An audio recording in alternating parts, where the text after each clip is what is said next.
diskusi ini ada di sebuah hotel begitu yang semestinya seharusnya bukan di tempat umum dan tidak perlu ya ada izin, atau biasanya kan karena memang ada di dalam dan kemudian juga tadi kan Pak Said bilang sudah izin maksudnya dari pihak internal sendiri, dalam hal ini adalah hotel begitu.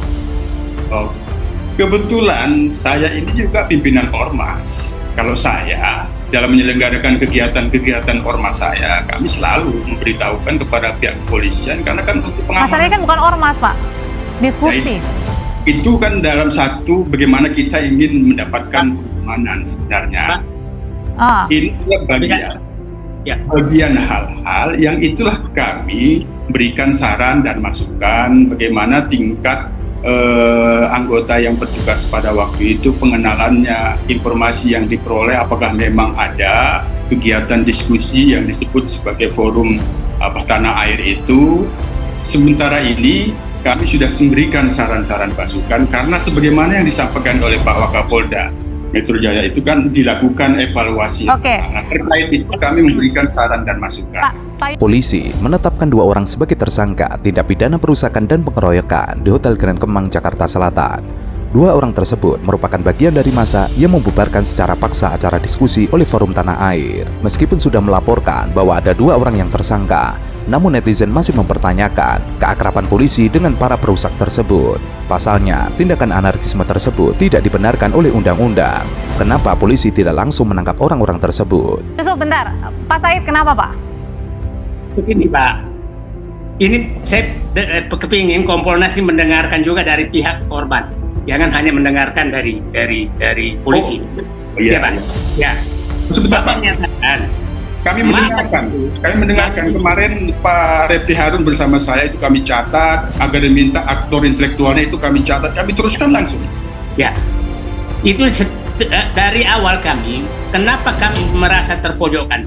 Langsung dipermasalahkan karena tidak ada izin dan itu keluar dari Kapolsek Kota Jakarta loh. Mereka harus tahu bahwa acara diskusi tertutup di hotel, di tempat tertutup itu tidak perlu izin. Kenapa kami dipojokkan dengan kata itu?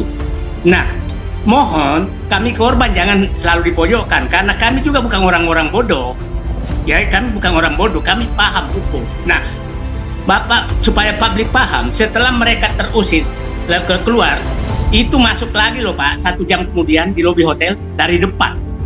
Polda Metro Jaya mengatakan, tim gabungan polisi telah menangkap 5 orang dari kejadian tersebut. Meski telah menangkap 5 orang, aksi pengeroyokan dan perusakan itu diperkirakan dilakukan oleh 30 orang. Mereka memasuki tempat diskusi secara paksa dan melakukan pemukulan terhadap 3 orang peserta diskusi hingga satpam hotel. Para pelaku kemudian menghancurkan proyektor meja, gelas, hingga banner yang digunakan dalam acara di ballroom hotel tersebut. Polisi akan menjerat tersangka dengan pasal 170 Kitab Undang-Undang Hukum Pidana yang mengatur soal pengeroyokan dan perusakan. Pasal tersebut mengancam pelaku dengan pidana penjara paling lama 5 tahun 6 bulan.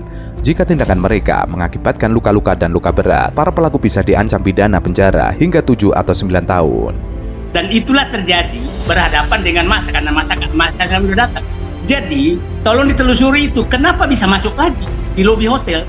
Ya, nah itu hampir 1 jam loh batasnya. Artinya keluar ke belakang setelah berpelukan, mungkin makan bersama, setelah itu mutar ke depan masuk.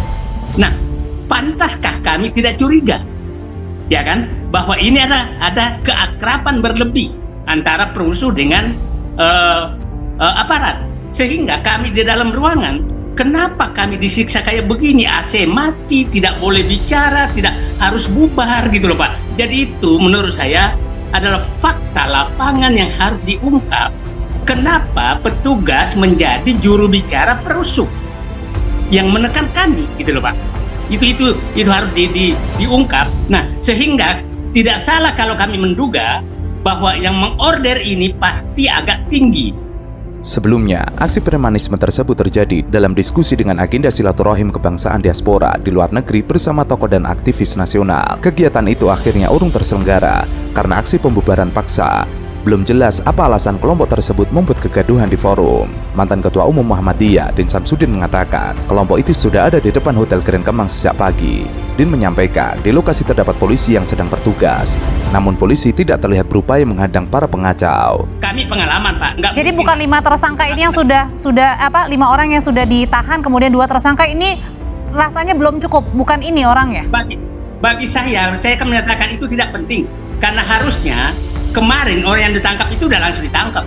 Di depan mata polisi kok dia melakukan perusakan. Kenapa menunggu viral dulu baru ditangkap? Itu kan tangkap tangan, dia merusak kok. Dia memukul orang. Bukan delik aduan kok itu. Nah, kenapa baru muncul? Dan itu kok malah yang memukul, yang merusak itu berpelukan.